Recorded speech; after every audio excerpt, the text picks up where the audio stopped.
Morning everybody. कैसे हैं आप लोग? उम्मीद है आप लोग अच्छे होंगे। पिछली क्लास में विशेषण के बारे में बताए थे, आप लोगों को समझ में आ गई होगी। तो उसी का कुछ चीज़ बचा हुआ था।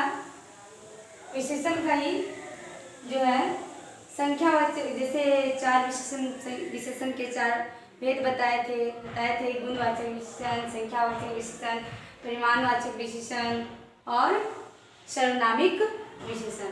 तो आज की क्लास में जानेंगे संख्यावाचक विशेषण के भेद। संख्यावाचक विशेषण के दो भेद होते हैं। कितने भेद होते हैं?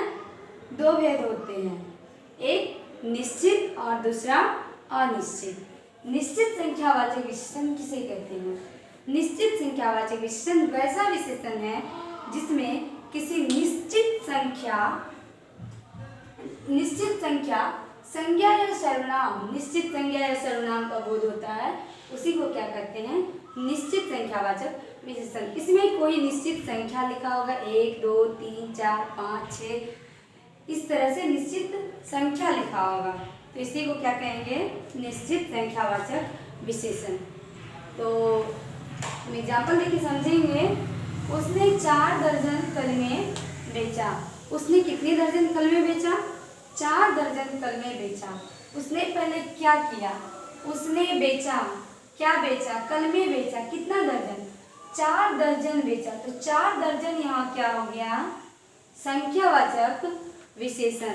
किसका? कलमे कितना बेचा? 4 दर्जन बेचा, इसलिए यहाँ 4 दर्जन क्या है? संख्यावाचक विशेषण है। दूसरा एग्जाम्पल है, मोहन ने 5 रसगुल्ले खरीदे। मोहन ने क्या खरीदे? मोहन ने रसगुल्ले खरीदे। यदि लिखते हैं मोहन ने रसगुल्ले खरीदे तो पता चलता क्या? कितना खरीदा? 1 खरीदा, 2 खरीदा, कितना खरीदा?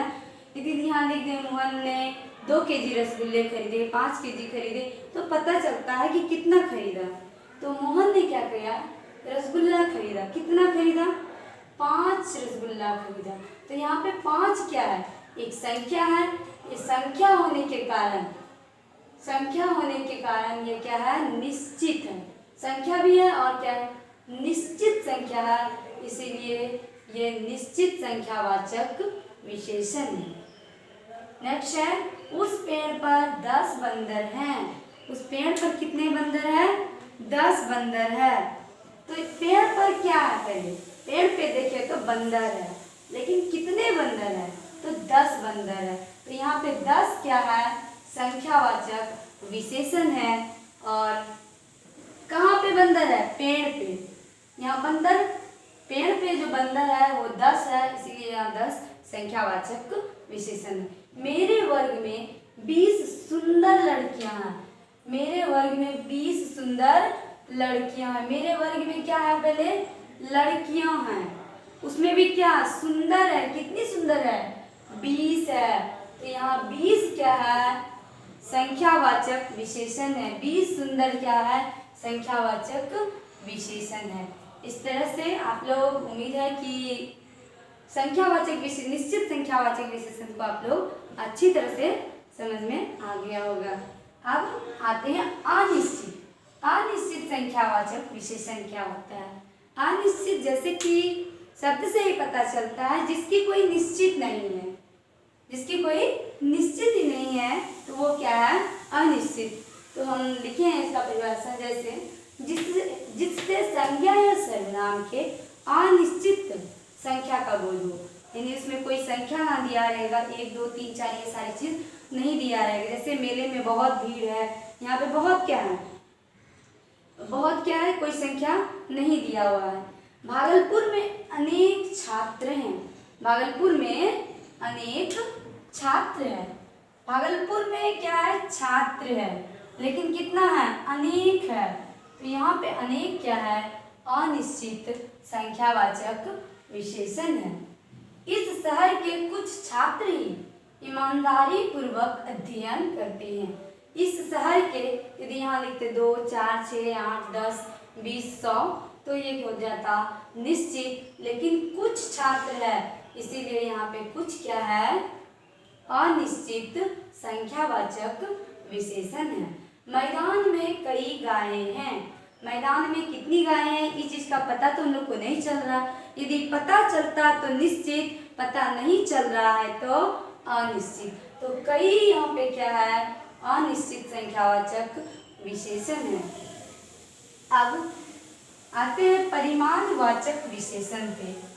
परिमाणवाचक विशेषण के भी दो भेद होते हैं, एक तो निश्चित और दूसरा अनिश्चित। इसी तरह से जैसे पीछे संख्यावाचक विशेषण में बताएं निश्चित वाचक और अनिश्चित वाचक विशेषण, उसी तरह से परिमाणवाचक के भी दो भेद होते हैं, एक निश्चित वाचक, निश्चित परिमाणवाचक और दूसरा अनिश्चित परिमाणवाचक। निश्चित परिमाणवाचक विशेषण किसको कहते हैं, जैसे जिससे निश्चित मापतौल या मापतौल परिमाण या मात्रा का बोध हो।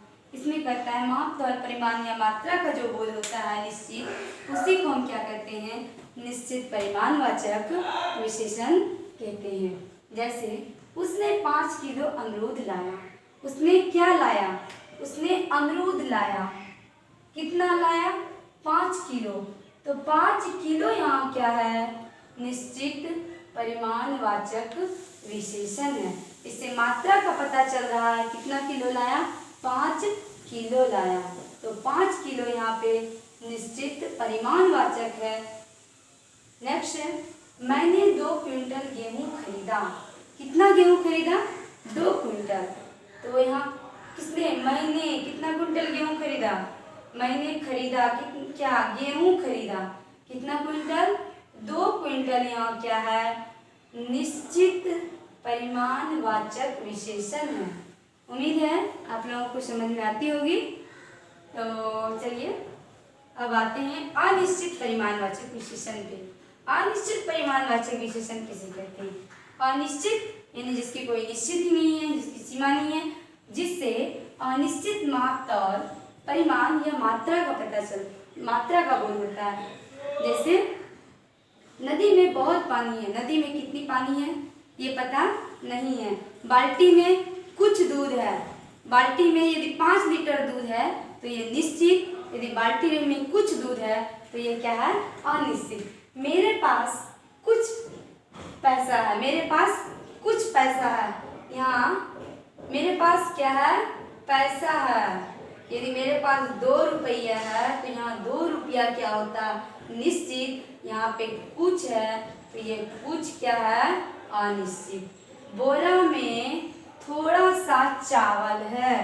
बोरा में क्या है, चावल है, लेकिन कितना, थोड़ा सा। तो थोड़ा सा क्या है, यहाँ अनिश्चित है। और क्या है, बोरा में चावल है। बाल्टी में नहीं के बराबर दूध है। बाल्टी में नहीं के बराबर दूध है, यानी बहुत थोड़ा बहुत दूध है। तो यहाँ नहीं के बराबर क्या है, ये अनिश्चित परिमाणवाचक विशेषण है। अब आते हैं विशेषण की अवस्थाएं। विशेषण की अवस्थाएं जो होती है, जिसको हम इंग्लिश में डिग्री भी पढ़े हैं, वही है विशेषण की 3 अवस्थाएं होती है। विशेषण की कितनी अवस्थाएं होती है, 3 अवस्थाएं होती है। फर्स्ट है मूलावस्था, जिसको आप लोग इंग्लिश में पढ़े होंगे, पॉजिटिव डिग्री। और सेकेंड है उत्तरावस्था, जिसको आप लोग इंग्लिश में पढ़े होंगे, कॉम्परेटिव डिग्री। और थर्ड है उत्तमावस्था, जिसको आप लोग इंग्लिश में पढ़े होंगे, सुपरलेटिव डिग्री। तो चलिए एक एक करके तीनों को हम लोग समझेंगे। मूलावस्था, मूलावस्था यानी पॉजिटिव डिग्री आप लोगों को दिख रही है ना, जब किसी से तुलना नहीं हो। पॉजिटिव डिग्री क्या है, जब किसी से कोई तुलना नहीं किया जाता है तो वो क्या होता है, मूलावस्था होता है। जैसे राम लंबा है, मोहन छोटा है, सीता गोरी है, ठीक है। इस तरह से क्या हुआ, मूलावस्था। नेहा सुंदर है, तो यहाँ पे किसी से किसी का कोई तुलना नहीं होता है, इसलिए ये मूलावस्था है। मोना तेज है आदि, इस तरह के ढेर सारे वाक्य है। उत्तरावस्था, उत्तरावस्था क्या होता है, जब 2 के बीच तुलना किया जाता है, यानी 2 के बीच जब तुलना किया जाता है। जैसे क्या लिखे हैं, राम श्याम से लंबा है, राम श्याम से लंबा है, वह तुमसे तेज है, वह तुमसे ज्यादा गोरी है। तो ये सब क्या है, ऐसे शब्द ऐसे वाक्य को क्या कहते हैं, उत्तरावस्था। मोना तुमसे तेज है, यहाँ ये दोनों के बीच क्या हो रहा है, मोना और तुमसे के बीच कंपैरिजन किया जा रहा है कि कौन किस, तुलना किया जा रहा है, तो कौन किससे ज्यादा तेज है, मोना तुमसे तेज है, राम श्याम से लंबा है। इस तरह के और ढेर सारे वाक्य आप लोगों की बुक में है, देख लीजिएगा। तो ऐसे समझने के लिए मैं आप लोगों को बता रही हूँ, उत्तरावस्था तुलनात्मक चीज होती है, तुलनात्मक वाक्य है जो कि एक और दो के बीच तुलना किए जाते हैं। उत्तमावस्था, अब उत्तमावस्था की बात करते हैं तो इसमें होता है जब सबों के बीच तुलना हो, यानी आप सबसे अच्छे हैं, आप सबसे अच्छे पढ़ाते हैं, वह सबसे लंबा लड़का है, वह क्या है, सबसे लंबा लड़का है, उसकी भाभी सबसे सुंदर है। इसका मतलब है सबसे हो, यदि बहुत सारे झुंड में से किसी एक का हो तो वो क्या होता है, उत्तमावस्था होता है। और इंग्लिश में आप लोग इसको पढ़ेंगे सुपरलेटिव डिग्री। जैसे निम्न, जैसे एक सेंटेंस इसमें देते हैं, आप लोग बनाए होंगे इसमें, और मूलावस्था में देते हैं निम्न, और क्या होगा इसमें, उत्तमावस्था में निम्नतम, क्या होगा, निम्नतम, निम्नतम, और इसमें क्या होगा, निम्नतर, क्या होगा, निम्नतर, उच्च, उच्चतम, उच्चतर, अधिक, अधिकतम, अधिकतर। इस तरह से सेंटेंसेस बनाए जाते हैं। लेकिन अब जो एग्जाम में पूछे जाते हैं उस पर आते हैं कि एग्जाम में क्या ऐसा क्वेश्चन पूछे जाते हैं, नहीं, एग्जाम में ऐसा क्वेश्चन बिल्कुल नहीं पूछे जाते हैं। एग्जाम में जो क्वेश्चन पूछे जाते हैं, या तो आपको संज्ञा बोले, आप लोगों को बताए थे विशेष ही क्या होती हैं, संज्ञा होती हैं। जो संज्ञा की विशेषता बता, जो संज्ञा या सर्वनाम की विशेषता बताता है उसको क्या कहते हैं, विशेषण कहते हैं। और संज्ञा को ही क्या कहते हैं, विशेष कहते हैं। जैसे यहाँ पे देखिए, और संज्ञा क्या है, कोई भी नाम क्या है, संज्ञा है, वस्तु का नाम हो, व्यक्ति का नाम हो, स्थान का नाम हो, ये सारी चीज क्या है, संज्ञा है। तो जैसे भारत देखिए, भारत क्या है, संज्ञा भी है, विशेष भी है। तो भारत, भारत का जो पूछ लेंगे आप लोगों से एग्जाम में कि भारत विशेषण, भारत का विशेषण क्या है, भारत का विशेषण है क्या, भारतीय। और आत्मा का विशेषण है आत्मिक। अच्छा, विशेषण जो बनाए जाते हैं ये संज्ञा या प्रत्यय जोड़ के बनाए जाते हैं, उपसर्ग जोड़ के बनाए जाते हैं। तो इस तरह से विशेषण बनाए जाते हैं। आत्मा का, आत्मिक देखिए यहाँ पे इक है प्रत्यय, जगत, जगदीश है, दीन, दीन का क्या होता है विशेषण, दैनिक। स्वर्ण का विशेषण क्या होता है, स्वर्णिम।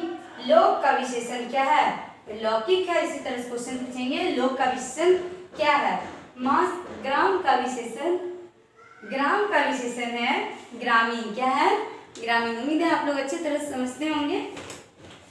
मास का विशेषण है मासिक। ओज का विशेषण है ओजस्वी। इसी तरह से ढेर सारे आप लोगों को नोट्स भी मिल जाएगा। तो चलिए आज एक दो क्वेश्चन भी आप लोगों से पूछते हैं, जो कि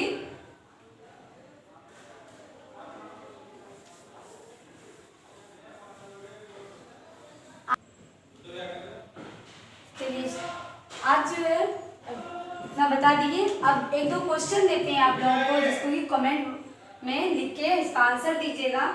साहित्य का विशेषण, साहित्य का विशेषण क्या है, उसका आंसर कमेंट बॉक्स में दीजिएगा। जाति का विशेषण को लिखिएगा। कर्म का विशेषण का भी आंसर हमको कमेंट बॉक्स में दीजिएगा। कांटा का विशेषण, अंश का विशेषण, ये 5 क्वेश्चन आप लोगों के लिए दिए हैं, जो कि SW के रूप में है। इन सब का आंसर आप लोग कमेंट बॉक्स में दीजिए और वीडियो को दोस्तों के साथ शेयर कीजिए, चैनल को सब्सक्राइब कीजिए और लाइक कीजिए, बेल आइकन दबाना ना भूलिए।